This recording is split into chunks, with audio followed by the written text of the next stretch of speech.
Commissioner Sukkur Fayaz Abbasi deputy commissioner Sukkur Fayaz Maisar जी हिदायतुनि ते सखर जे ज़िले इंतजामिया पारां शहर में मोटरसाइकिल सवारनि लाइ हेलमेट जे लाज़मी इस्तेमाल बाबति आगाही रैली कढी वई।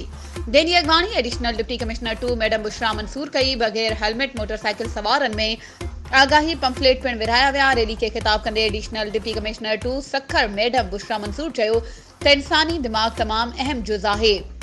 हादसनि जी सूरत में मथो ज़ख़्मी थी सघे थो। जेकॾहिं उनखे महफ़ूज़ कयो वञे त इंसानी जान बचाए सघिजे थी। मोटरसाइकिल हलाइण वक़्तु पंहिंजे मथे ते हेलमेट ज़रूर पाइणु घुरिजे। शहरी पंहिंजो ऐं पंहिंजे ॿारनि जी हिफ़ाज़त कनि। हेलमेट जे इस्तेमाल खे लाज़मी बणायो वञे ऐं वालिदीन खे घुरिजे त हू पंहिंजे नंढड़नि ॿारनि खे मोटरसाइकिल या कार कंहिं बि सूरत में ॾियण खां पासो कनि, छो त असांजो मक़सदु चालान करणु न पर शहरियुनि खे तहफ़ुज़ फ़राहम करणु आहे।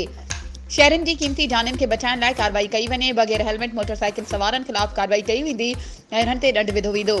पेट्रोल पंप जे मालिकनि खे सख़्त हिदायतूं जारी कयूं वेंदियूं त हेलमेट खां सवाइ मोटरसाइकिल सवारनि खे पेट्रोल फ़राहम न कयो वञे।